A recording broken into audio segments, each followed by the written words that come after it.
All right, ladies and gentlemen, boys and girls, children of all ages, it is once again the edition of the Open Mic Night with the guys from Driving the Top Productions. My name is Big Rich. To my right on your screen, it is our guy from Baltimore. Rav, what's going on, man? How's it going, gentlemen? Looks like we're looking for a new center, possibly in the home of the flock here. The way it's going with Linderbaum. Interesting to see Drew Dolman also retired today. I, That I heard, shocked everybody. yeah, the one that from Chicago, right? Yeah, he just got a new contract last offseason. So yeah, he just shocked everybody and retired. So yeah, that's Yeah. And on the bottom of the screen, our man from Detroit, the Lion expert, JB. What's going on, man? Not much. It. Hey, he's gone. That's all I got to say. Yeah, you lost a running back yesterday, going to the Houston Texans, who definitely could use one. Uh, anyone that's putting 100% faith in Woody Marks down here is absolutely crazy. But it'll be interesting to see what you guys do to replace that. Well, I think right now, unless they find a gem in the draft, and there's a couple, you know, there's a couple of those like Adam Randall. He didn't help his draft stock running that 4.5 at his height and weight. He needed to run a sub 4.5 to raise his draft stock. Then there's Noah Whittington, who didn't even run. And then you got the guy that wasn't even invited that I've talked about already, that Chip Trayanum out of Toledo. All of those guys are that style of the north and south, ground and pound, 3 yards in a cloud of dust type of running back. But we already have a couple of them on there. If you remember, we got the DC Defenders guy, Sailors, on our roster. We re signed him. And we also got Vaki. Yeah, Um, there's a lot to choose from there. I think it was good for both teams actually. When you talk about the Montgomery thing, I'm sure Lions fans maybe don't want to hear that, No, particularly because they like Montgomery. it is, but I worry about it at the same time because they've had a worse O line for running than our O line was. AO and if you look at it, they were 32 in EVA according to the stats, and they traded away both of their guards that had more snaps than anybody. And I understand it, but I don't understand it at the same time because it seemed like most of the pressure was coming from outside. Well, hello, Magpie. The Lions there. You talked about so let's talk about the Texans first. So the Texans actually went out and got Tyus Howard this week in trade, so that's good because they need I thought all the help in the world on the get a offensive fourth line. rounder for they traded him, didn't they? They traded him Tyus away. Howard, yeah. So they got rid of him. So And then they traded away. Scruggs. Right. So they just totally they have to totally rebuild the offensive line. Montgomery is good for him because he can get a chance to be bell cow on his own team, etc. So I think it makes all the sense in the world, and I think he's absolutely right. In the draft, you're not going to find a guy in the fourth round, third round that's as good as Montgomery. So you're getting a number one back that you can go ahead and build the rest of your team out and don't have to worry about that. I think I think Gibbs for the Lions, for him to get all the carries is not bad either. Like this guy is one of the top 5 running backs in the NFL. So I don't think there's anything that the Lions need to worry about as far as getting him more carries or anything like this. Nothing I've seen. I think that's probably why it's expensive to have that much running back, especially when you need O-line help. I'm sure they're going to try to sign Linderbaum, et cetera, and all that. So I think that's probably the main reason for it as well. That's probably it. I think I do agree with you when you say that the Texans line just scares everybody. They've never been able to get that right. No matter, they've never been able to get that right. Even when they had Carr there as quarterback, it was terrible then. So what's your question, Magpie? While they're typing that, let me run something past you guys because one of the other things that happened since we last talked is that the franchise tags have been allowed to be placed, and we have got 4 of them that are out there right now. Breece Hall was tagged by the Jets. Daniel Jones got the transition tag from the Colts. George Pickens got the franchise tag, and so did Kyle Pitts.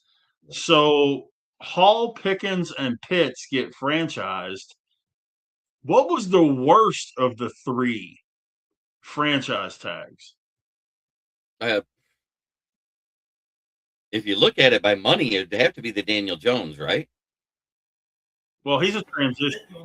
Yeah, and Kyle Pitts was a transition one, right?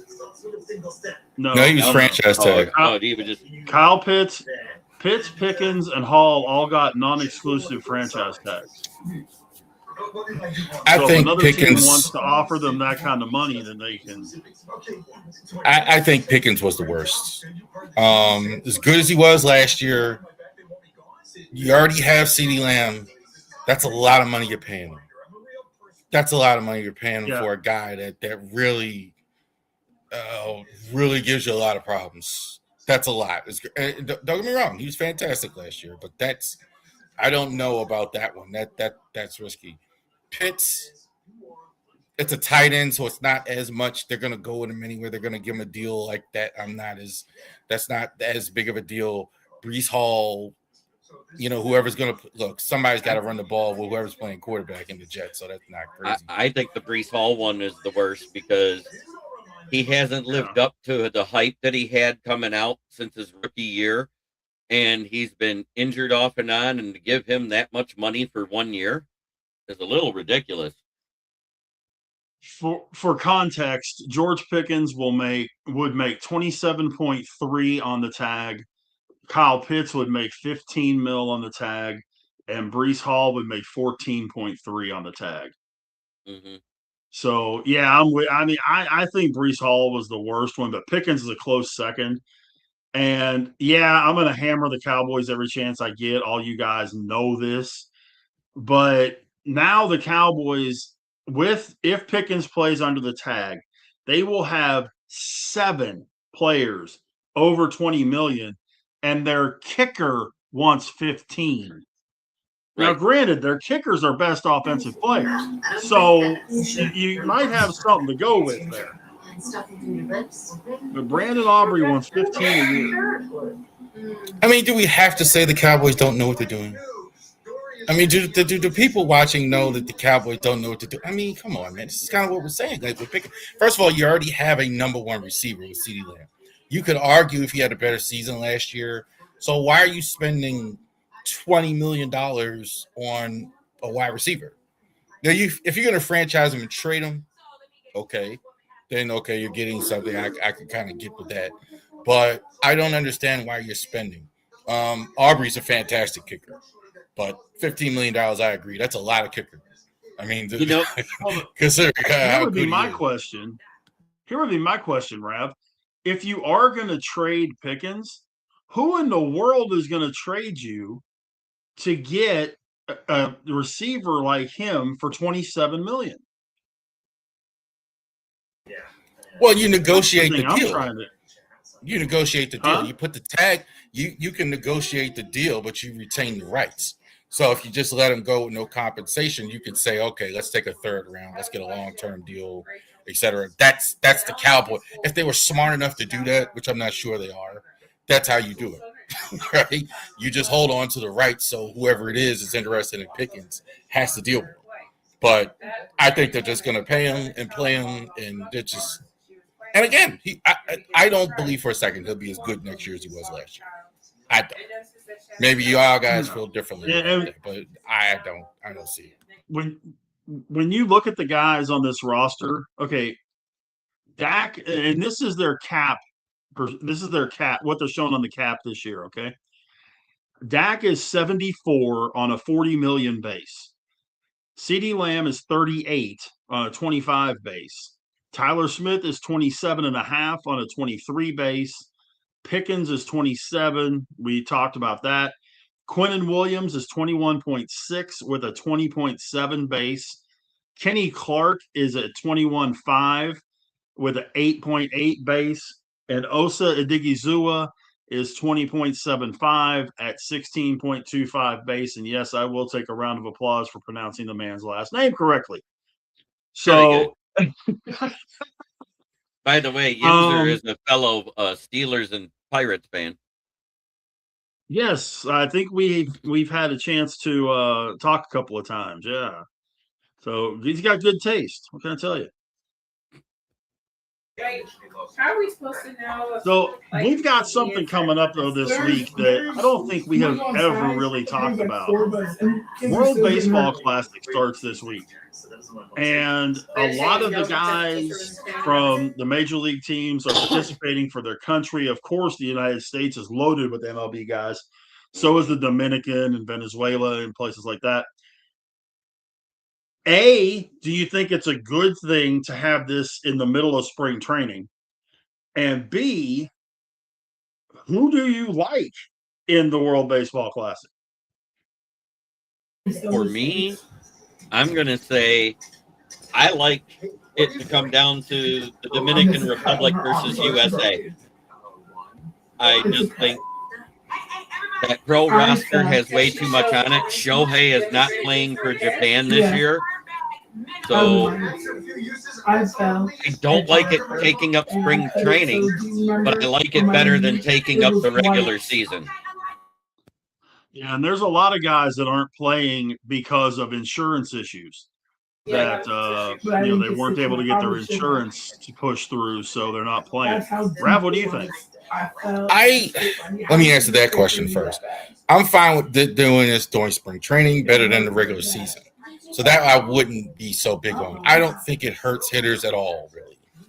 How does it hurt them? It's like extra BP, et cetera. They go get different pitchers that they're going to see. I think it might help in some cases. They're going to be seeing better pitching in the World Baseball Classic than it would in the regular season. So hitters, I don't think it hurts them in one little bit. Pitchers, that could be looked at. I think that's why Shohei's not doing it. I think you're pushing the pitchers a little bit harder than they would in this and you would in the spring. So I think that's a bit of a concern for me. I'm right in there with him. I think U.S. and Dominican Republic are the two best teams. I think the Dominican Republic has the best players probably in the world right now. You look at every team, they have several players from the Dominican Republic, and I do think they will probably be the best World Baseball Classic. I got to tell you, I really changed my opinion with the last one. I really was not that into this, but man, that last World Baseball Classic had me on the edge of my seat, seeing Shohei and Mike Trout in a big situation and all that. So I'm ready this time as well, because I barely talked about it on the channel like a couple years ago. I was like, man, I'm not that. This was fantastic. I couldn't have been more wrong about a sporting event watching World Baseball Classic. Well, I'm looking forward to it. I think you guys are right. It probably does come down to the U.S. Dominican Republic. I'm not holding off Puerto Rico. It just seems like Puerto Rico is one of those teams that has enough there. The big thing is they don't have Lindor. But at the same time, I kind of like what Tarek Skubal is doing, where he said, okay, I'll pitch during pool play, and then I'm going back to training camp. Right. I'll pitch that one game to get us in. And I think I wouldn't be surprised if that's what Skeens does too. Skeens said which granted, that kills two aces off your staff. Skeens said he's only pitching 2 games. 2 games, okay. So but I think he didn't specify when, so I think they're going to hold him out till they get into the brackets. You know what I'm saying? Yeah, well, if I remember correctly, the first game is Friday. And if I remember correctly, Skubal's starting game 1, the first game of the versus pool play. Great Britain. Yeah, which they should win that game 37-0. Great Britain's used to hitting with that boat oar they used to play cricket. They're not used to using bats. Come on. There are going to be major leaguers on some of the other teams that you may not realize. Like Spencer Horwitz from the Pirates will be playing for Israel. Lars Nootbaar will be playing for Japan. He was born in Japan. I believe it's his mother that is Japanese. So there's going to be guys playing for teams that you might not necessarily think about. Remember, Andrew Jones always played for Aruba whenever they were doing the Latin Classic and all that. And people were like, "Wait a minute, what?" Yeah, that's where he was from. He's from Aruba. Um, so, but I'm looking forward to it. I just, I especially with a team like the Pirates, I'm glad we don't have too many guys playing in the Classic because I want to see that continuity come together with all the new guys. Some of the teams don't have that much of a difference in staff. Pirates have got a bunch of new guys, so I don't think it hurts hitters at all. Not much. I don't think you're doing anything that hitters at all. I think they're going to play against better pitching, and I think it's going to actually help some hitters as well. So I don't see any of that. You maybe like to see them on their same teams, but you're going to be playing with a lot of guys that they've been playing with or familiar with as well with their own cut. So that doesn't. The pitchers, I think, is probably the big concern. How hard do you want to have these pitchers go when they have to go back to major league teams and actually do that? That's the concern I have, because they definitely did it the last time when the World Baseball Classic. Those pitchers were pitching hard, and I think sometimes it did hurt some of those teams in the regular season. So, correct me if I'm wrong. Didn't Shohei get hurt like 4 weeks into the season and then miss a lot of time at the beginning of the season? Yeah, as cool as that was, that's the concern. I think that's why he's not going out there this time as well. And besides, Edwin Diaz blew his arm. Yep. Yeah, so that's what you don't want in that thing. I think we are trending towards this in the Olympics as well. Again, I think you are gonna see like I don't know about 2028. I think we may see it. I think by 2032 we'll for sure have major leaguers in the Olympics at that point. I think that's what we're definitely trending to as well. You're gonna have that and flag football, I think, at some point too.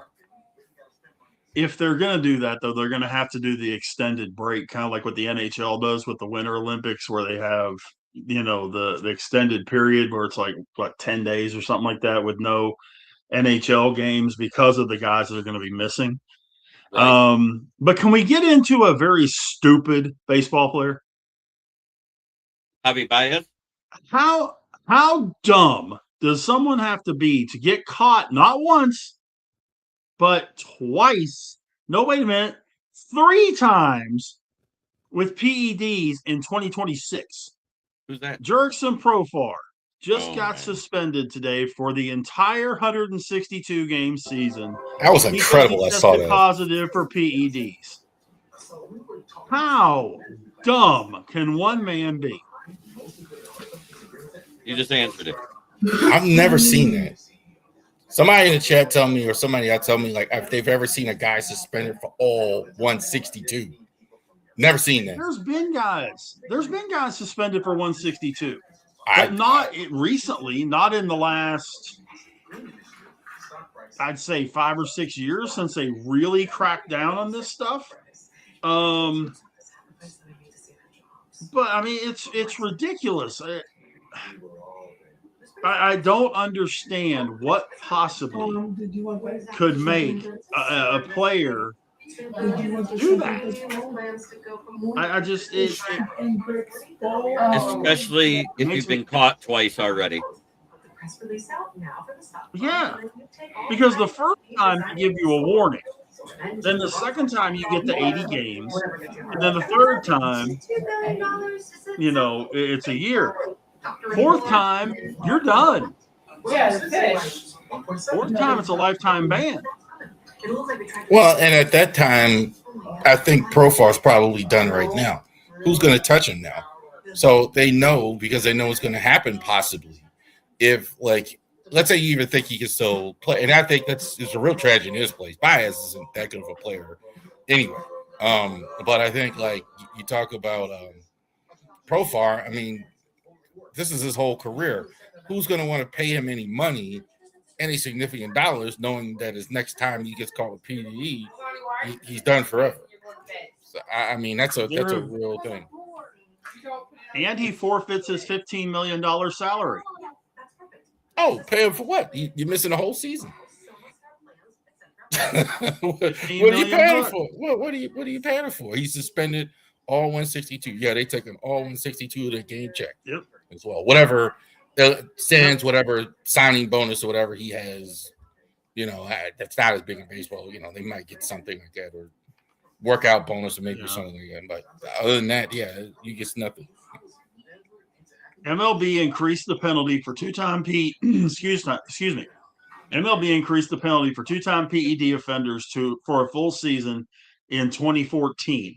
Since then, only 6 players have received the 162-game ban, including Profar. The most recent one was J.C. Mejia in 2023, a reliever for the Milwaukee Brewers. So there we go. I mean, I don't know. I agree. Somebody in the chat said, well, most athletes have pea brains. I mean, we got a whole Hall of Fame here without some of the greatest players because of PEDs, performance-enhancing drugs, and all that other stuff. So, yeah, they're not going to tolerate anything like that these guys are doing. They're not going to go for a bias in Profar acting silly with all this stuff. 162 games. I mean, that's insane. Explain that to your wife. Like, hey, man, the house. That wouldn't be the hard part. The 15 mil would be the hard part to explain to his wife. Yeah, explain that to your wife. You just changed. You're gonna be glad to have him out of the house for those 162 games. It's just that $15 million check that she ain't gonna have coming into the house that she's probably more upset about. Yeah, you got that right, brother. So, okay, let's shift gears back to football a little bit, because nothing like being told you're getting fired a week in advance. Quarterback Kyler Murray of the Arizona Cardinals has been told that when the league year starts next Wednesday, you're a free agent. Have your mail forwarded, because you ain't gotta go home, but you can't stay here. He's done. So that makes him a free agent unless they can trade him at some point, which they ain't been able to trade him till now. So I don't know why they would be able to trade him in the next week. Not to mention the fact you just told the whole freaking league we're going to cut him loose. Well, who's going to pay him what he would get on a trade when you could probably get him as a free agent for less than what he was supposed to get in Arizona? Exactly. Just me. But where do you think Kyler Murray ends up? Minnesota Vikings. New York Jets. I hope you're wrong. He's going to Minnesota. Jets. Malik Willis is probably going to the Jets. Wow. I think Malik probably winds up in Miami. I think he's smart enough, Malik, real quick. Smart enough to not take a low ball offer. That's why he's kind of playing poker, and I think that's where he wants to go.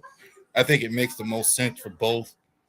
He's familiar with the coach, the GM, all that, the offense. So he's coming in a situation way more conducive to his success than in New York.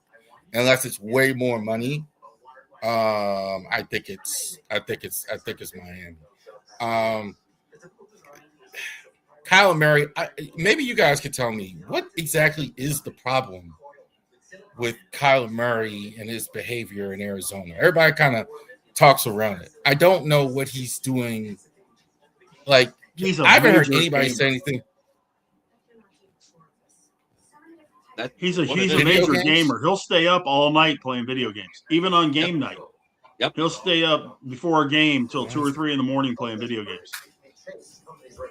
Why is that a problem? I mean, he's like 20-something years old. He's not getting any kind of sleep before a game. He's not getting his rest. He's playing games during meetings. He's on his phone or on his PSP during meetings, falling asleep during meetings because he's been playing video games all night. That kind of stuff. He doesn't know the playbook. Remember, they tried to write that into his contract, and he refused to sign it. About he had to read his playbook at home. He had set times. I heard about that. He refused that contract until they removed it. Yep. I heard about playing video games than football. But on the field, let's go there. That's kind of more where I'm going with this. What's the problem that Arizona? It's not like I would almost buy this from. He's 5'8", I mean, he's got like 4.2 speed. I mean, you can work that. He's not like 5'8" and like Diego Pava and can't run. Right? No, but he's Bryce 5'8". Young. Okay. That's the problem. When he does run, he gets hurt. Right. If he was 6'1", this conversation would never take place because you would be talking about Kyler Murray in the same breath as Josh Allen, Patrick Mahomes, and some of these other guys. With his speed, if he was 6'1", no question about it, he'd be one of the best quarterbacks in football. He has the talent, but no. I saw a thing earlier today. I was talking to our buddy Adam, and I saw a thing today that said that Kyler Murray would make the Ravens a better prospect for the Super Bowl than Lamar this year. Care to respond to that one, Mr. Rav? Well, that's insane. That's really ridiculous. That he's not. I didn't say he was Lamar Jackson. I think just going that He's far. telling you what the man said. I mean, that's just crazy. I don't know why he would say anything crazy like that.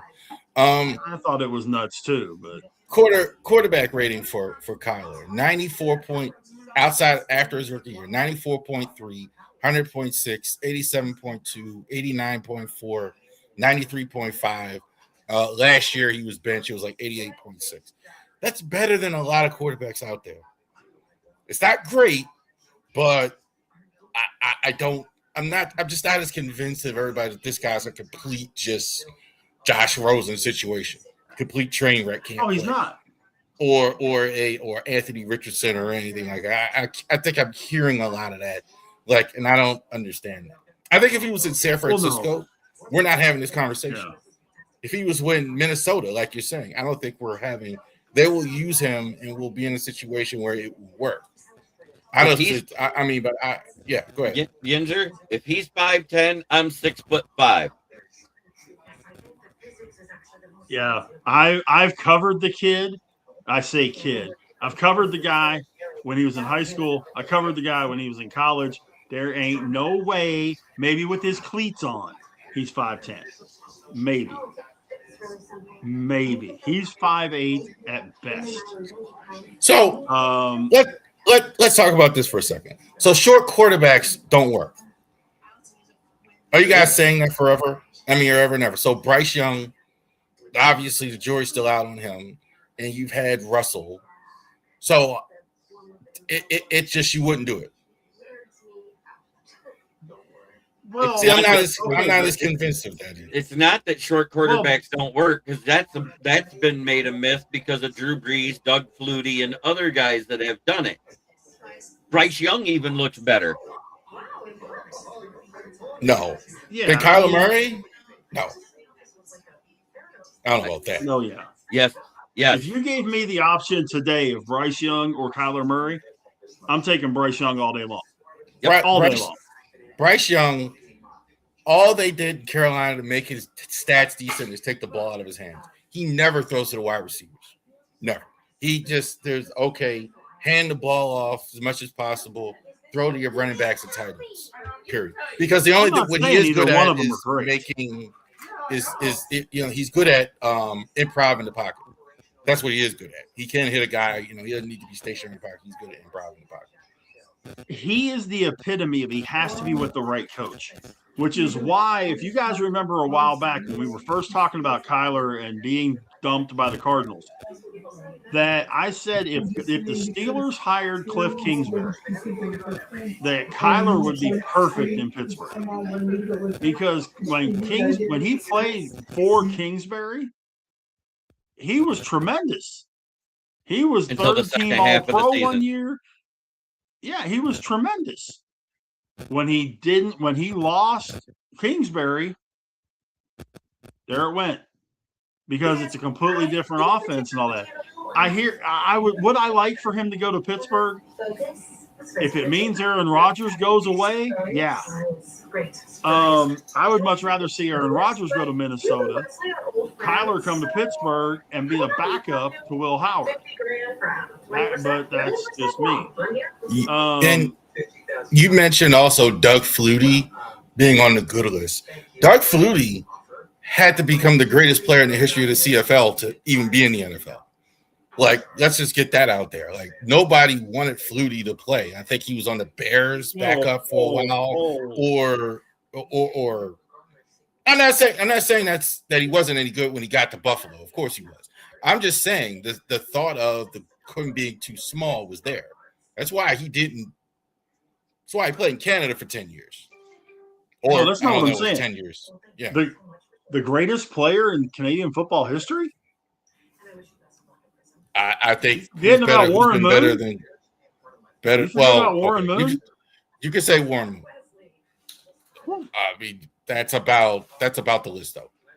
Oh, Warren Moon, and same with him. List, but still, same with him. He had to do that for so many years. Yeah, but he didn't get a chance to play. Okay, let's be honest, Rab. Let's put our cards on the table. We're all adults here, okay? We know what the exact problem with Warren Moon not being a starter in the NFL was for the longest time. Yep. He didn't play black quarterback. Yeah, he didn't play black quarterbacks. That was the reason. That's why he didn't play. Exactly. It had nothing to do with his talent. It was the color of his skin. Let's be perfectly honest about that. And Doug Williams and guys like that finally broke through, and Warren came through and all that. But that's what it was. Nobody could ever doubt Warren Moon's talent. You just had those short-sighted, whatever you want to call them, owners that didn't want a quarterback of color. That's all that was. I think Warren Moon's one of the best quarterbacks to ever step on a field. I mean, they told Lamar Jackson to go play wide receiver, for God's sake. After he won the Heisman Trophy. I mean, Lamar is one of the best college quarterbacks I ever saw, ever. At Louisville, they haven't been. Lamar. Well, he doesn't have a great arm. He doesn't have a great arm. I think which is probably why they said to play receiver. He's enormously accurate. That's what he doesn't get credit for. Lamar can run and throw and hit on the side. He can hit anything in any situation. His accuracy is top shelf. That's kind of where he doesn't get credit. People keep saying he's inaccurate, which is insane. He's got tremendous accuracy, tremendous decision making. That's why people can't wrap their arms around it. Rarely do you see Lamar do stupid stuff on the field, like as far as throwing football. I would give you that within 25 yards. On a deep ball, I wouldn't say he's quite so accurate. But when it comes to throwing the ball on the run 25 yards in, or throwing the ball, period, 25 yards in, yeah, as good as it comes. As good as it comes. This guy's mentioning Vince Evans. And where'd he go? The Raiders. That doesn't count. Raiders, they were the only players, they were the only place to play black players, like in general. As far as that, he started with the Bears, though. He backed up Bob Avellini.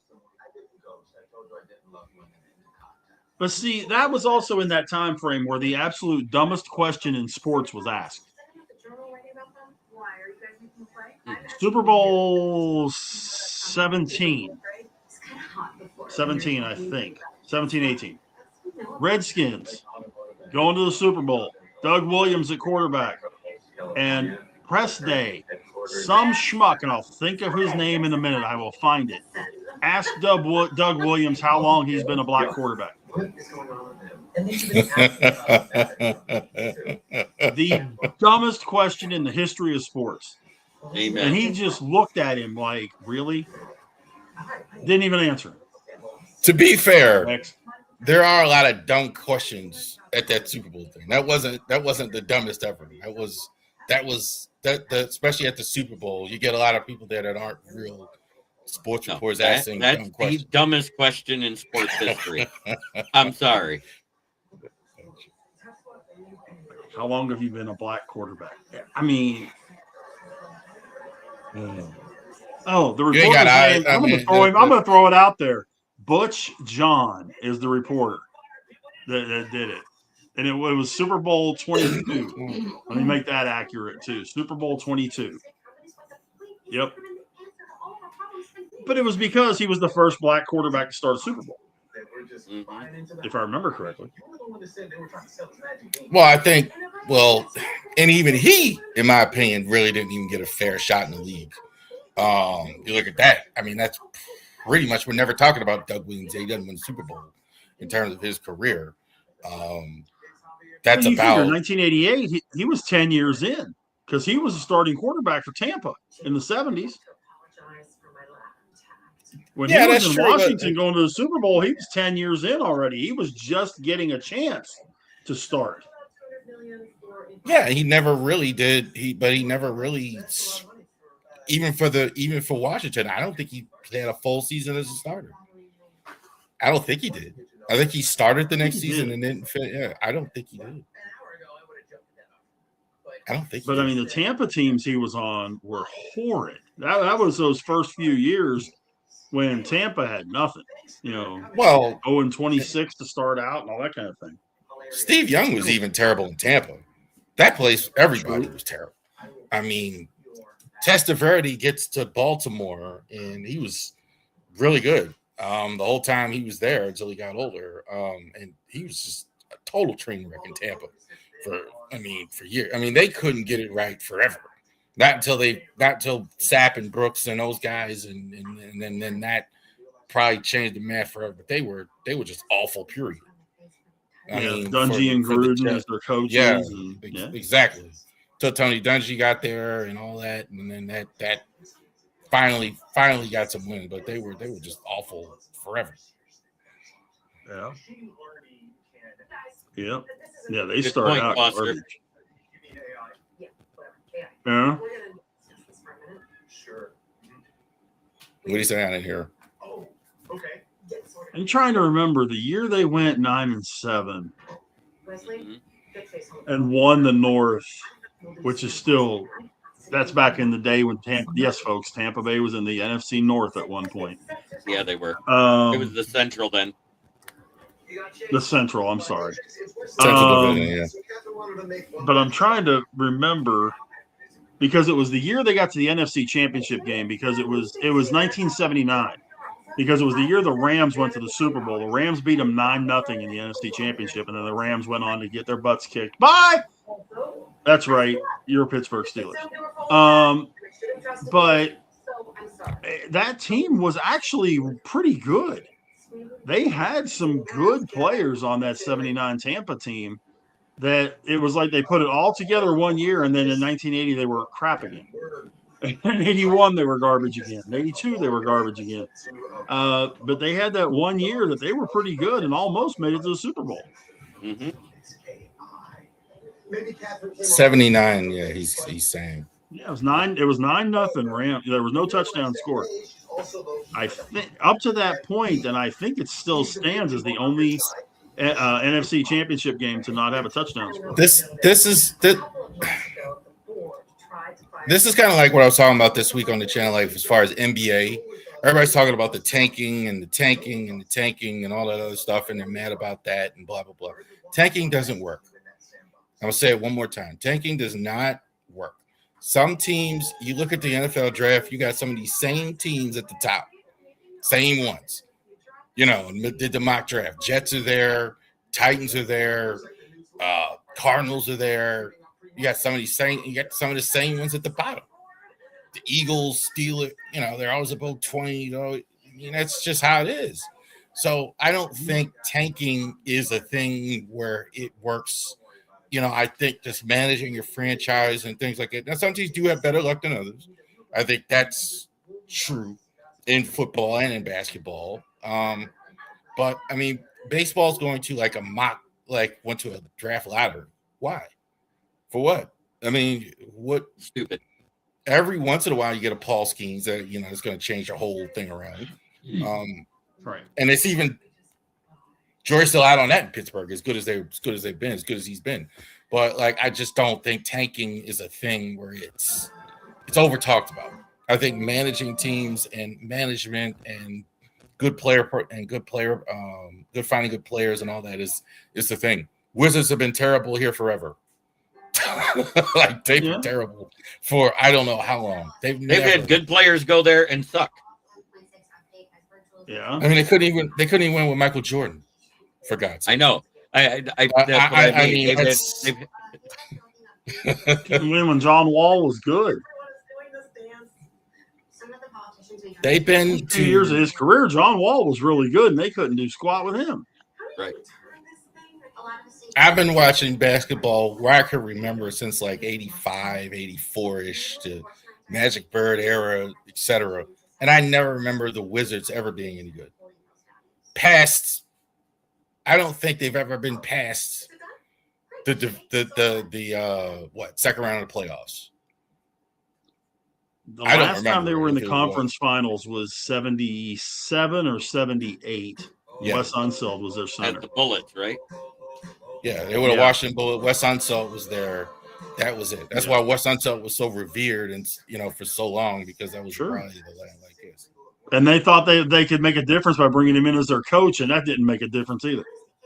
Because remember, he coached them for a little while. He coached them for a long time. He was the only coach in the league. His record got worse each year when he was a coach. But you were talking about the tanking and all that kind of stuff. There's one other big difference, too, between those three sports. In Major League Baseball, almost never does a first-round pick see the light of day in the majors the first year. It's usually a couple, 3-4 year project. In basketball and in football, it's immediate. But the other part of it, too, is in basketball, you've got a lottery. You can tank all you want. You're still not guaranteed that number one because you got more ping pong balls than everybody else. But that doesn't mean you're guaranteed the number one pick. If tanking was going to work anywhere, it's in the NFL, where the worst record gets the number one pick. Look at my team, the Detroit Pistons. We had the worst record ever in NBA history. And San Antonio Spurs got the first pick that year. That's when they took Wembanyama. I think the lottery it was developed for Patrick Ewing years ago. Because when the Knicks, when they started the lottery, everybody was going to draft Patrick Ewing. He was a guy that was going to change the franchise no matter what you do. So, hey, we need a lottery here, et cetera, to go ahead and do that. I don't think that usually happens in sports. And even in the NFL, you're right. Like, I think where a quarterback can change your whole fortune, I think they don't do it. And you still see some of the same teams at the top and at the bottom. So that's why I just don't think. I really think it's just how teams are managed and everything else. You know what's funny? Let's look at it from a bigger picture. It is really hard in the first 20 picks in the draft, no matter where you're at, to get the right guy. It's a 32% hit rate. Do you know from 21 to 32 in the NFL, the hit rate's 45%?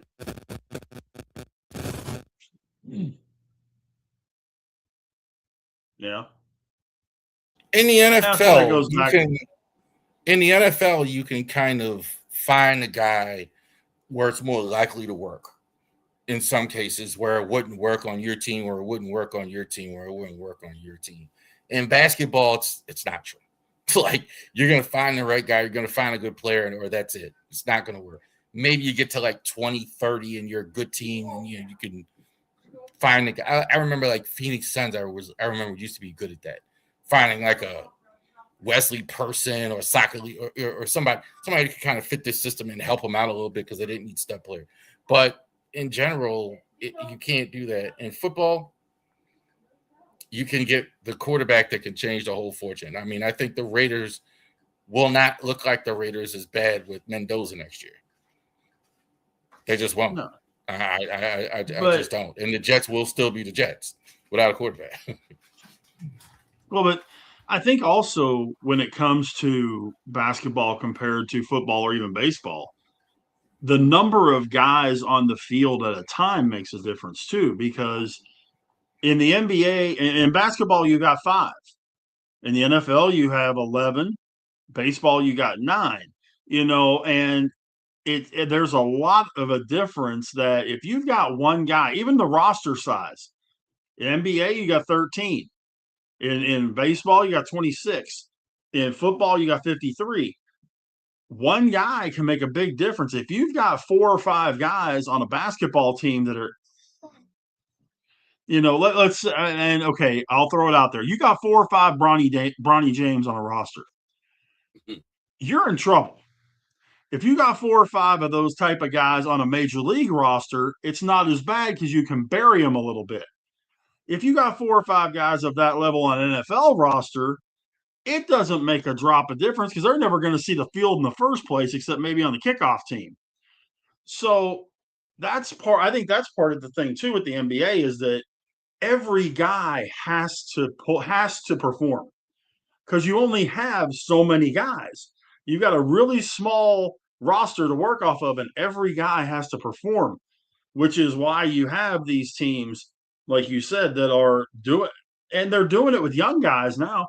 San Antonio, they drafted Wemby, but then they put the guys around him, and they've built it up just like they did when they drafted Duncan and Robinson, and Pop built those guys around him like Sean Elliott and Mario Ellie and all those guys. Same thing Detroit did when they had Isaiah and Dumars and Lambeer and Mahorn and Rodman and all that stuff. The Celtics, when they, which version of the Celtics do you want? The Ray Allen version, the Dennis Johnson version, but they all, whether it was the first guy or the 13th guy, they could play and they could win. You could win with those guys. Those guys can't exist that are the 4th and 5th last guys on the bench on a football team. That kind of quality can't be on an NBA roster or you're going to be in deep trouble. And there's too many teams that have that kind of guy. Well, Bronny James, I think, has no business in the league. I mean, we all know this. I mean, this is the biggest case of nepotism maybe in the history but it's daddy. I mean, this kid's making what? He's got a better deal than he's got the best deal in the history of the second round. He didn't want to work out for any other team except for the Lakers. I think he might have worked out for Phoenix, I think. But what are we doing? I mean, he's not even close. Not close. I mean, he shouldn't be in the league. I mean, he shouldn't be in the league if he can't play more and more in that. So that's the worst deal in the league. So I think Bronny James is stretching it out a little bit. But let me use my guys. Let me use my guys, my Dallas Mavericks. Okay, their end of the bench guys are Tyler Smith, who should be playing for the Cowboys right now, Caleb Martin, John Polakidis, and Brandon Williams and Musa Cisse. I'll give $1 to anybody that's ever heard of any of those guys, except Tyler Smith, who we all know plays right tackle for the Cowboys. Anybody heard of those guys before? Who? Exactly. Yeah, exactly. The Mavericks have more holes than Swiss cheese, which is why they're having the problems they're having this year. Yeah, they've got Cooper Flagg. Yes, they've got Chris Middleton. Yes, they've got Daniel Gafford. But they're also starting Max Christie, PJ Washington, and Brandon Williams. Mavericks problems are upstairs, not on the court. I mean, you obviously got problems on the court. You're right about that. But ever since Mark Cuban caused by upstairs, you're right. Yeah. Ever since Mark Cuban left them, you go from, and I thought Mark Cuban was the best owner in the NBA. Best owner in the NBA. I think he's definitely the template for what you're seeing now. But these guys, man, that's you can't trade away Anthony Davis for Luka Doncic and expect good things to happen. They got a break. They got flagged. It was so bad they got flagged in the lottery. So I think that's kind of like preventing him from being even worse than they are right now. And he's been hurt. I think he missed the last couple of games. They would be early 90s Mavericks bad if they didn't have Cooper Flagg. I like this comment here. So this is kind of like one thing I gave up on the NBA. I think the NBA goes like this. Up, like all sports go up, except for the NFL. NFL kind of always stays up here at the forefront with everybody. But the NBA kind of, like, even when I was little, the The only real era where the NBA really had national prominence was the golden era, the Jordan era. Or if you want to say Magic before that, and you want to or extend it out to Kobe Bryant and the Lakers era after that. But they've always had, that's it. It's always went up and down.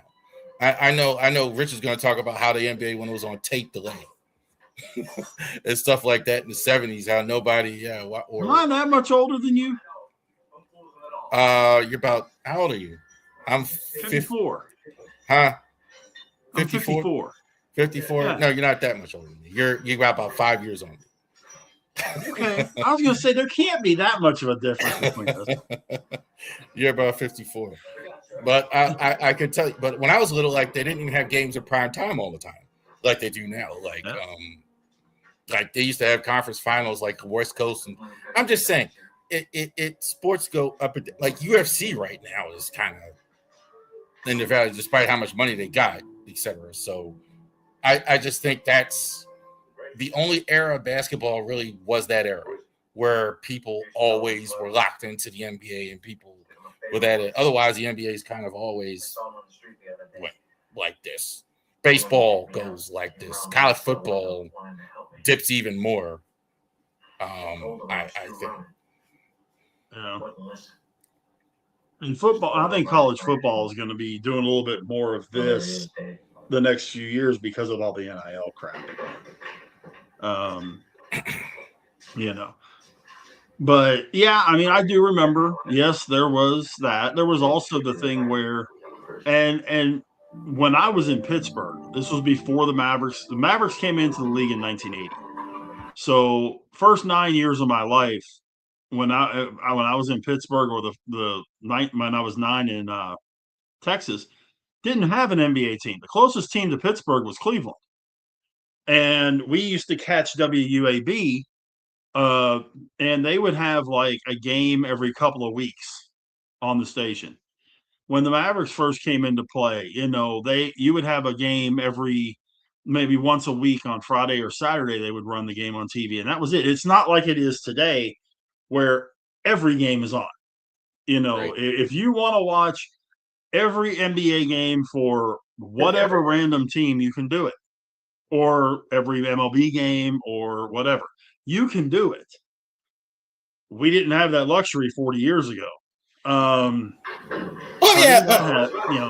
me ask this: are there too many streaming services and things like that? To me, I think I heard Charles Barkley say this. I said, Charles Barkley, you sound like an old man. I'm serious. I think a lot of young people really wouldn't say that. There's too many. Jeremy just jumped right on it. So JB, go ahead, man. Yes, there's way too many streaming services, and there's way too many pricing options. Look at this. If you want to watch all of them on YouTube, and they're still subject to blackout because it goes by live TV, you're going to pay almost $400 a year for it. That's too much. Yeah, Amazon Prime, yay. Kudos to that. Love it. I get my one free game a week for for 3/4 of the season, but I'm only paying $99 because I get the free 2-day shipping. Well, that's actually the one you can watch without the you could watch all the games on Twitch. If you have a Twitch account, then you can watch the games, the NFL at least, on Twitch on there. So you don't even need the Amazon Prime because Amazon owns that. So I've been watching. That's what I've been doing a lot of times on for the Thursday night. I hear you on the price. I hear you on the price, but I do believe like this is kind of the way it is as far as going forward. And who says you have to have every daggone streaming service? That's kind of my point. Who says you have to have how many streaming services do you guys have? To actually, I only use one when I can get it to work. Well, we have DirecTV Stream for our main TV. And now I get MLB Network on. I get the Ranger Sports Network on, so I can get that. I do have Prime because my wife and my girls love Amazon, so we get Amazon Prime as part of the deal. Peacock, yeah. And I only had it until recently because of WWE, and then now we got NFL on there. So okay, and I do have let's see, I got the Prime Video. Yeah, I mean I've got pretty much the whole shooting match. I've got the ESPN Plus. If people want to say it's too expensive, I hear that. Trust me when I tell you, you guys make way more money than I do. So I'm in a whole different tax bracket, but whatever. But I'm radio, dude. Come on. I'm just kidding. I have no idea. I have no idea. But I think like to say it's hard to find is kind of crazy. It's not that hard to do. I watched like a Maryland game on Peacock like last week, and I thought that was the first time I was like, man, this is hard because they had the Olympics on, they had NBA on, they had all that, so you kind of had to sift through. That was a little bit difficult, but like most stuff, it's not that hard to do.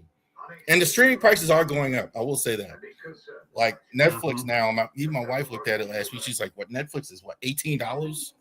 You're spending, and I don't even. Yeah, we have Netflix too because my girls watch the movies. I watch WWE on it, but my girls watch my wife and my girls watch the movies on it. So I haven't watched Netflix since Luke Cage. I think it was the last series I was watching on Netflix. However long ago that was, yeah. And now, yeah, WWE's there, but I don't. My daughter watches it every day. 14-year-old, she loves 5 different series or whatever. So I'll now watch Raw on there, and that's pretty much it. But you're but that's the same way with, huh? Well, they're merging. I know Paramount and HBO Max. They're going to merge here pretty quick here since Paramount was dumb enough to spend all that money on Warner Brothers. But yeah, but HBO Max does nothing for me. I mean, unless they do something with AEW in amongst all that with Warner Brothers Discovery, then because that's where AEW's at. That's really the only thing that would get me over there. But I never had it. The only reason I ever got it was when I had the Black Friday sale. It was like $2. So I'll do that. It was like $2.99 for a year. $2.99 a month for a year. But that otherwise I didn't have it at all. I didn't know what was on. I didn't watch any of the AEW events or anything like that, premium events or anything, pay-per-view, what they used to call it. But I just really would love to talk to if Josh or somebody young was here, would do they feel the same way? I would doubt it. I would doubt it seriously that they'd be like, okay, well, this is too many streaming services. I mean, because this is kind of what people do now. They watch streaming services. Yeah, I mean, I know my girls, they stream more than they do anything else. They have Hulu or Sling, one or the other, and then they have because they can get their regular TV stuff. My girls are big into Hallmark Channel, that kind of stuff, so they can get that on Hulu or Sling, whichever one they're on, and then they've got the Netflix that we have that they're tapped into and all that kind of jazz. But I mean, if it was up to them 100% to do, they don't do any local, like watching the local news and that kind of stuff. Yeah. They don't even know what the channels are. They wouldn't even know. They wouldn't even know what channel. If I say Channel 9 News, that's DC. They don't know what I'm talking about. That's my point. They don't even know what streaming services did. They couldn't tell you. No, mine are the same way. Kids these days. Some people did. Do you think they overpaid for that? MLB and NBA. Do you think they're spending too much money? And I'm not talking about for the fans' sake. I'm talking about for their sake. So you're running. You work in radio, Rich. So you're running you ran a TV station, radio station. You would spend what's the number the NBA is getting? Like $1 billion a year total on the NBA. You would do that. Yeah, because when I don't know what the alternative is. Number of but it comes down to the amount of revenue you can generate because of it. And the advertising revenue for the NBA especially, because the NBA is still geared really young. It's geared 18 to 34. They couldn't give three craps about the three of us watching the NBA. They want that young crowd that's going to be drinking Sprite and buying Nikes and using T-Mobile and drinking Gatorade and all that stuff. They're into those kind of play. They want the kids that are going to be eating at Chipotle and all these other NBA sponsors, that are tied into it. And they're making a lot of their money back, most of their money back through the sponsorship dollars. Because the more eyeballs that are on the NBA and what's called the target demo, the more that they can charge for their commercials. So, the target demo is 1834 for the NBA. So you're going to get those businesses that are like, you're not going to necessarily get the consumer cellular. I'm sure you've seen those commercials with Ted Danson. You're not going to see those on NBA. I don't need the Ted Danson. I actually have consumer cellular, brother. It's less expensive, bro. But it's geared to us. It's geared 50 plus. You're not going to see an AARP ad in a basketball and NBA game. So that's why I say they're targeting the younger. That you're going to see a Pepsi ad or a Sprite ad or something like that. Instead of the So that's where did they spend too much money? They'll make their money back.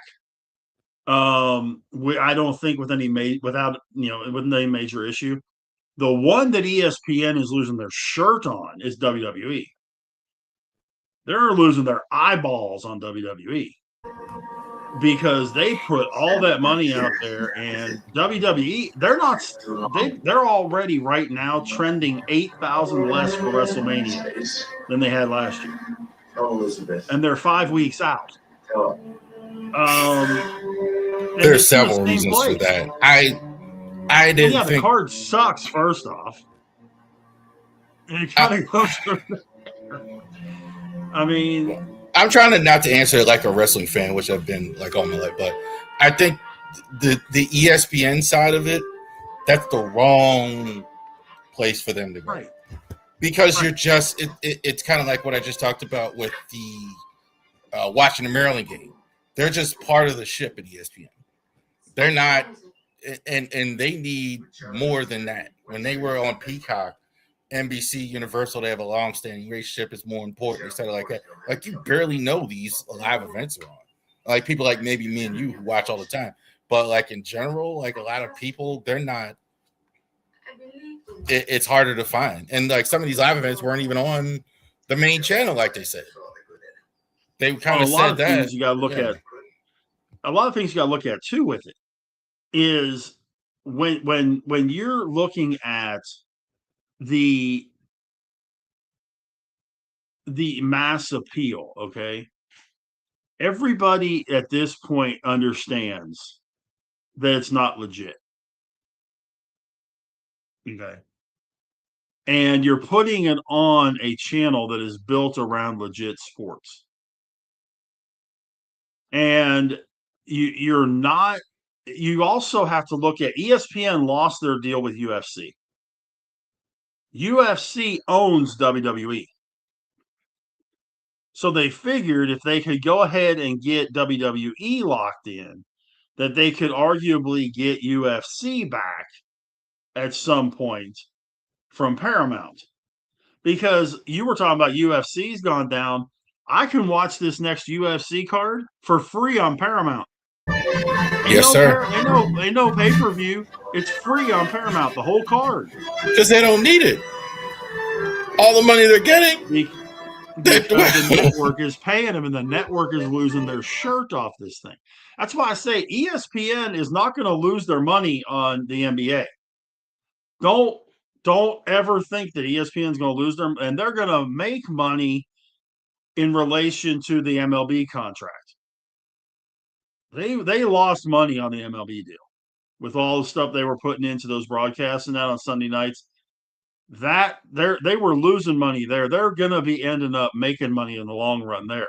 Where they're losing their shirt is a WWE contract, and it's a 10-year deal. Right. They've got an out after 5, but it's a 10-year deal. And I will be completely blown away if they aren't trying to figure out every way conceivable to get out of it in 5 years. I think their college football deal is worse than the WWE, though. I don't see how that's the WWE at the very least. The production costs are much, much lower. They don't have to spend. One thing that's appealing about WWE to the networks is they pretty much, I mean, they're giving them a lot of money, but then they don't, after that, you don't have to spend any production money. They have their own production team, first class production and all that, etc. Whereas if college football and analysts, then you got to hire announcers, then you got to hire a crew, then you got to do that stuff. I think college football, the money that they're spending on the college football, I mean, it's just, I don't know. That's a lot of that's. I don't know how young that audience is, like you're saying, either. Like in general, I think it's a lot. But it's a different. You're looking 25-54 is your target demo for college football. Okay, they have the contract for the number 1 conference in the country, in the SEC. They have a secondary contract for the Big 12. So they've got the 2 biggest nationwide, and I'm saying by reach, conferences in the country. The major contract with the SEC, the secondary contract with the Big 12, which Fox has the main one. Okay. We talk about ad revenue. Shoot. The ad revenue for college football pours in. The only money that they're not getting is beer money. They're not getting the beer and alcohol money in college football. Right. But outside of that, they're raking car, insurance, food, delivery services, soft drinks, Home Depot to sponsor College Game Day, high 8 figures a year. They're putting the coin out there, man, to sponsor that, just that one thing every single week. I mean, the college, you'd be surprised, man. College football brings in a crap load of money to ESPN. I think you'd be really surprised. I think it's a lot of, I agree with you. And I hear you that. College Game Day is also to a legacy of, I don't think there's a bigger legacy on ESPN. I think it probably, in terms of money, like the only other thing you might say is like PTI in terms of like a legacy and stuff, because it's been around forever and ever. But like it doesn't make the money that College Game Day probably makes. That's why they love College Game Day as well. But it's interesting to see the way it's going in media, how much money is being spent in some cases. Chris Carter made a very interesting point like a few weeks ago on his podcast. It kind of went around. He said they pay the Eagles and starve the turkeys, right? So he made a good point. A lot of the NFL guys they got now, and I didn't even realize it until he said it. You look at a lot of those guys that are on ESPN, they're like journeyman guys. They don't have a lot of those big superstar guys because they don't have the money, or they're not paying the money for those guys for it to be worth it, etc.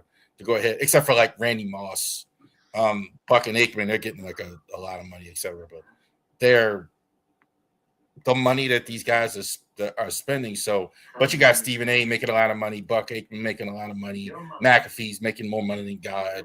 That's kind of the way to do it. Some guys are going to get a lot of money, and then other guys just aren't going to get anything. Hey, when he signs back in, work with me. Okay. I'm here. Yeah. So, but no, I get what you're saying, and you're right, Rav. You're right. PTI, Sports Center. I mean, that's pretty much the legacy stuff that's out there. But the other part of it too, it kind of goes back to the coach. You ever notice with coaching, you never see those Hall of Fame players as head coaches? Almost never. the guys that know the most about the nuts and bolts of sports and the guys that can convey the information the best 95% of the time are not the big names. It's the Jeff Saturdays, it's the Moose Johnstons, it's the guys like that who were parts and integral parts, but they know the ins and outs of the game. They weren't focused on just passing the ball to the receiver, handing the ball to the running back, calling the offense, and that's it. They pick up on all the other ins and outs, and they're watching the 22s and all that, all 22s and that kind of deal. Baseball's the same way. Why do you think a large percentage of successful managers were former catchers? Because they know that they see the game, they know the game, they watch the game, that kind of stuff, and they see it in a different way. You don't see the Kareem Abdul-Jabbars or the Michael Jordans or the guys like that as head coach. Irvin Magic Johnson is probably one of the biggest crashes and burns in head coaching history in the NBA. And he's one of the best players in the history of the game. Top 10 history of the game. But all right, folks, that wraps it up here. We'll get back with you next week. And hi, Dylan. How are you? I think he's asleep. I literally just got home. How you doing, Dylan? It's not surprising the way Bob feels. You don't mean no harm, Jim. Can I hear him? We were just talking about streaming services and the money involved and all that good stuff. But I want to say this about that too. You talk about guys knowing the game and all that. I think Ken was on here one night. He was talking about how Dan Hampton was signing autographs, still charging a lot of money for autographs, right? And like this. How long has it been since Dan Hampton stepped on the field? A football field at this point. Been 30 years, 35 years? Over 30 some years. He's still getting all this money because he was on the Super Bowl winning Bears. I think that has more to do with it than that, what you're saying, as far as that. A lot of these superstar players don't need a job, don't need to work, don't need to do anything. They've tried to several times, just use the Orioles, for example, to get Cal Ripken more involved into day-to-day operations of the team. And he's like, no. And why? He doesn't need to be there and deal with that and do that every day. And that's Magic's problem. Like you mentioned, that's why he's such a train wreck. Magic doesn't really need, he'll sit in board meetings, he'll do some things, but he doesn't need to roll his sleeves up and do that. Tom Brady, number one announcer at Fox, he didn't even want the job. They say it has to be this much money. They actually gave him a ridiculous amount of money for him to take. I understand, but you noticed I didn't bring his name up because I think he is absolutely god awful as a color guy. The next conscious thought he puts into something will be the first. Well, I'm not even talking about.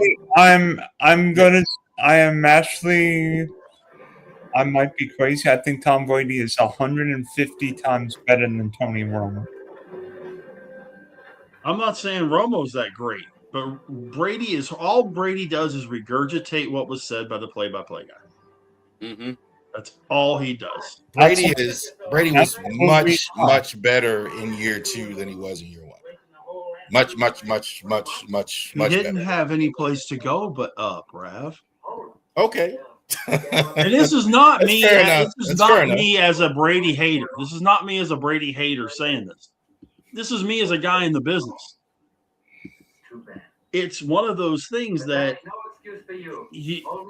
again, when you're a color commentator, you're supposed to get into the ins and outs of the game that's away from the ball.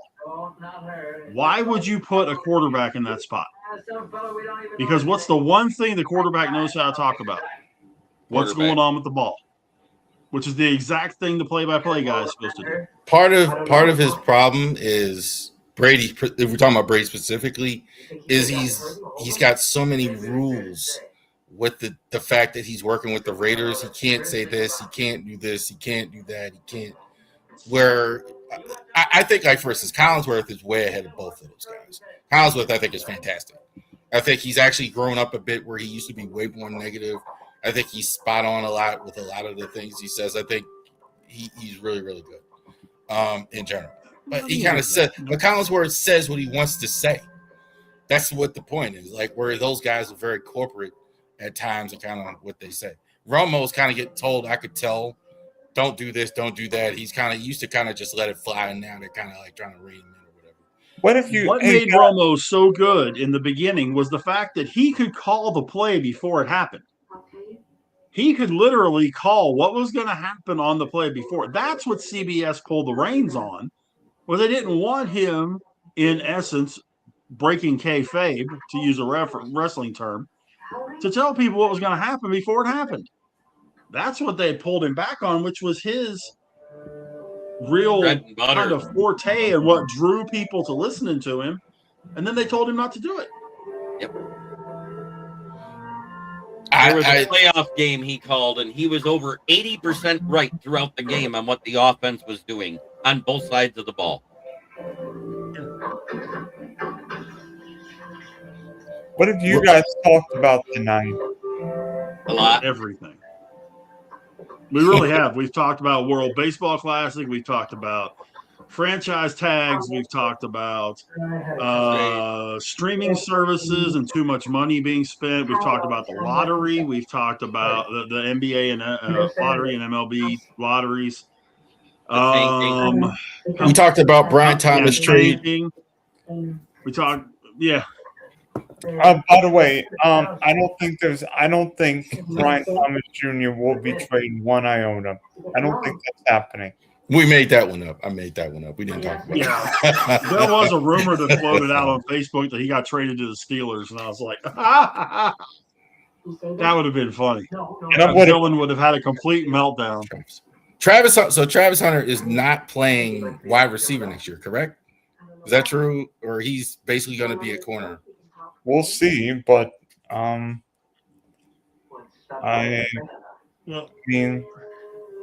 mean, maybe Hunter's a full-time corner and he plays a little wide receiver. We'll see, but by the way, just saw Team Puerto Rico in person in a WBC tune-up game tonight, and Puerto Rico might have the craziest music I've ever heard in a baseball game. You've heard of air horns, vuvuzelas. It's like a World Cup game. Wow. Well, I'm going to have to go in a few minutes, but I did have a group game for us, a group effort for us that I wanted to have more than just two. So now that we've got three here, you guys can tag team on this thing. Shouldn't take too awful long, but there's going to be a few that'll surprise you. Okay. Since the creation of Major League Baseball, there are 12 teams that, as of today, have a 500 or better record all time. Name them. Who are the New York Yankees? That would be Captain Obvious, number one.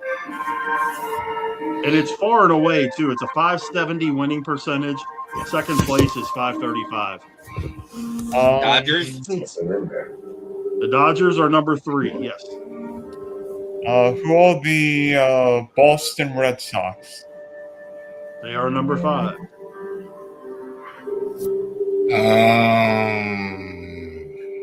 Atlanta Braves. No. Yes, they are number 9. Yeah. Who are the St. Louis Cardinals? Yeah, that's a good one. Number 4.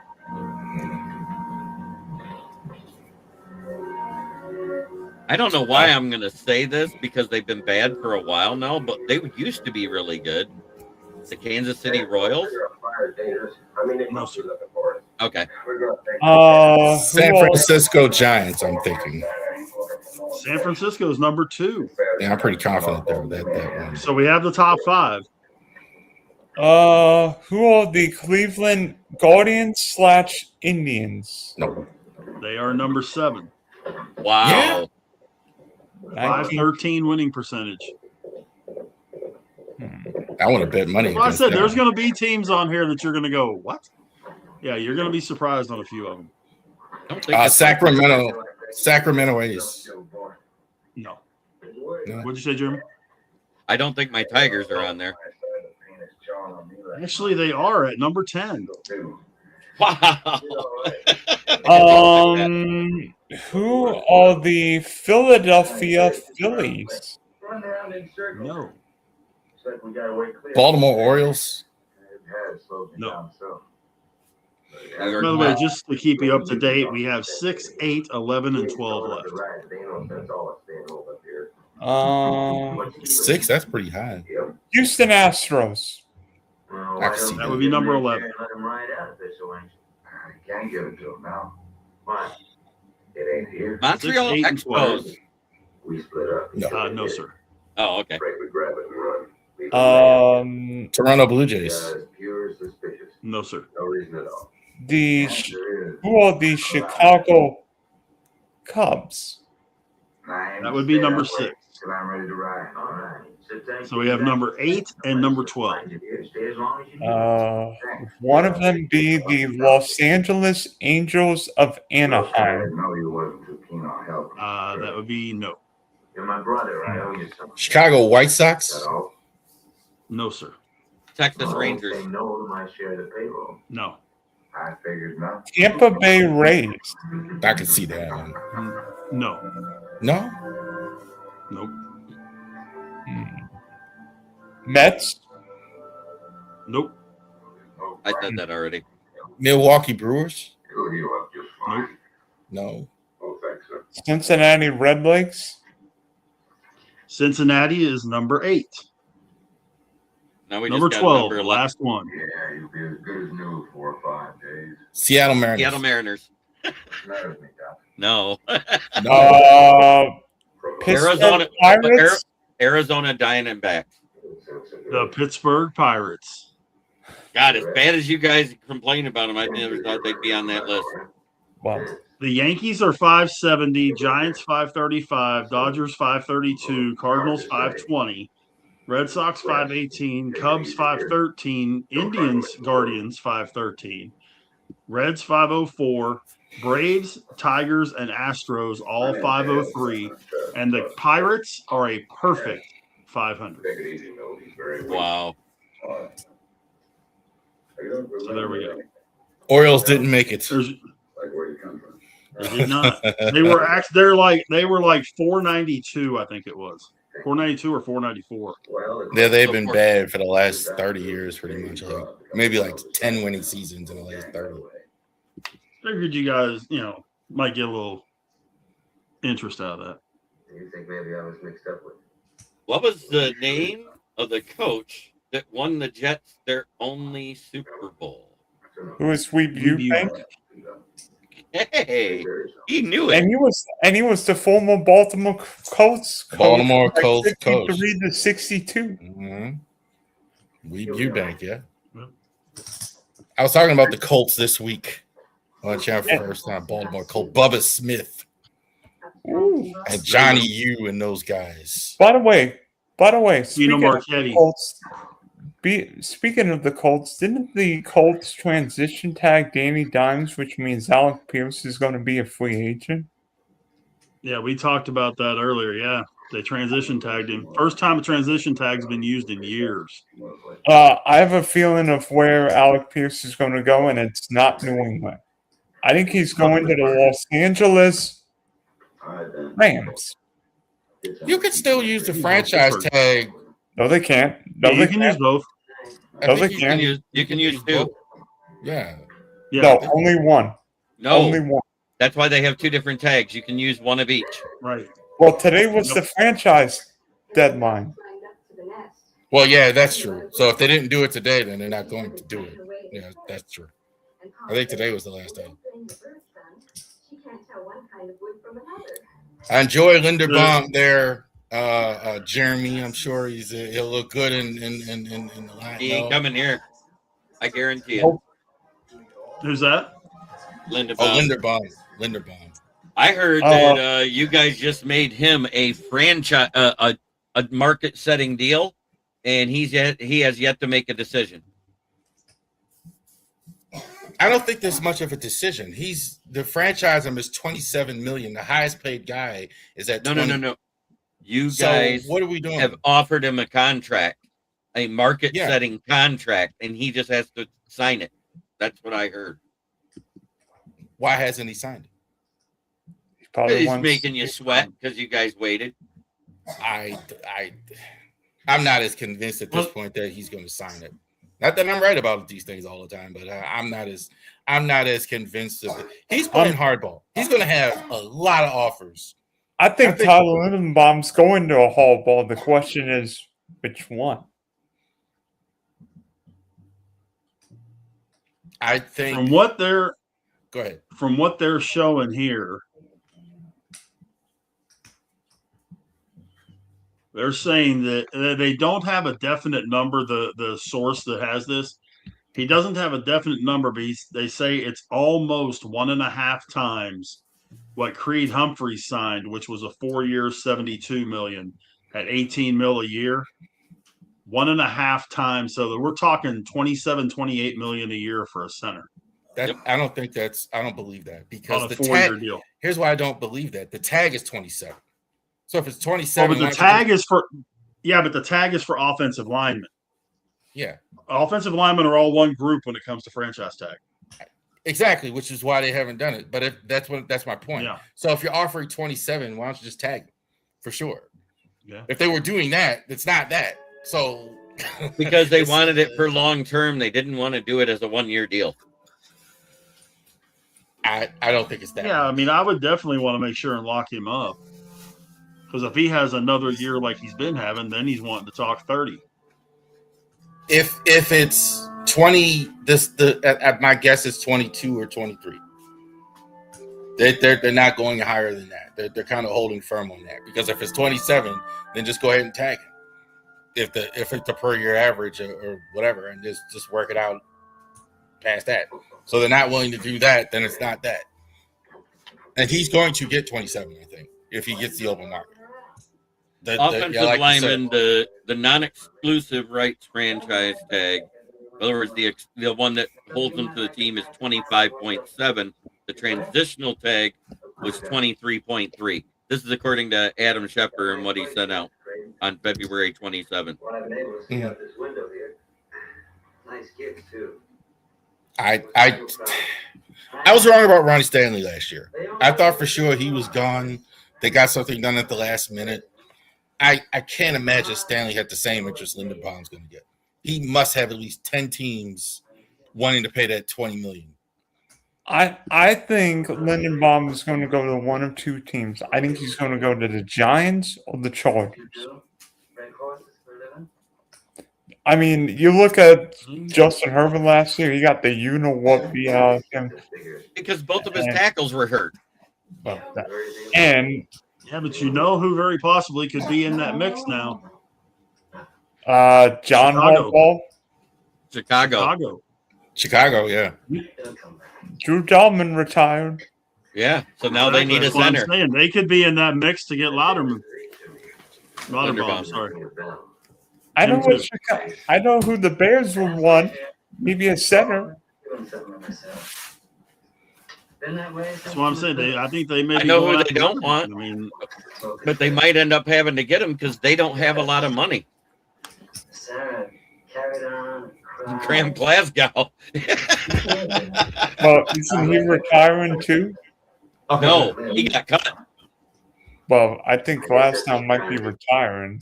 No, he's not. He's looking for a new deal. He already put out he's looking for his next team.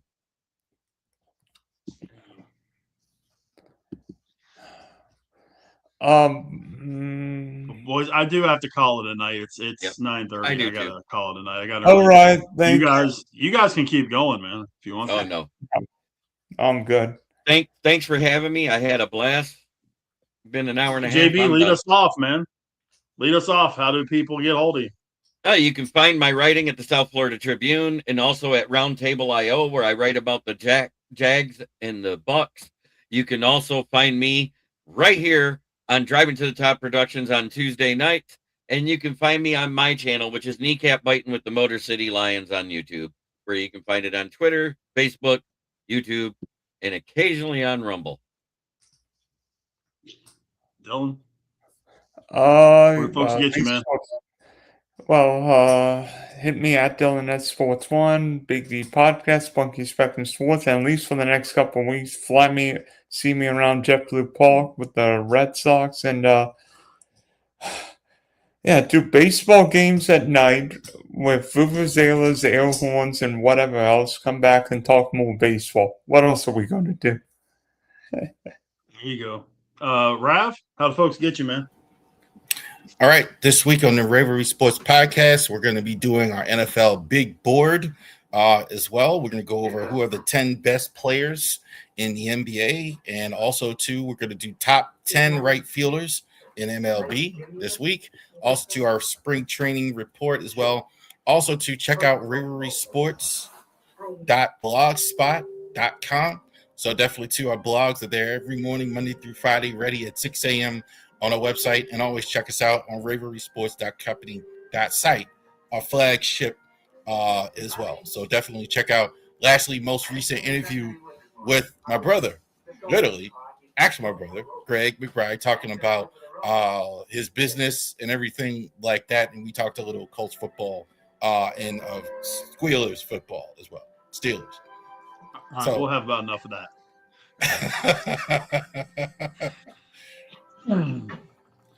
Is that it, Rich? Yeah, I mean, you can get me on Twitter, Big Rich 8371 on Twitter, X, whatever we're calling it this week. You can also get me on Facebook, Rich Richardson. We just started a new Jetstream Media Facebook page where you can find out all kind of information about different things, and with our radio stations that I work with, and you can get some cool promotion advertising information as well. Till next week, we'll catch you right here on Driving to the Top. I'm Big Rich. So long, everybody.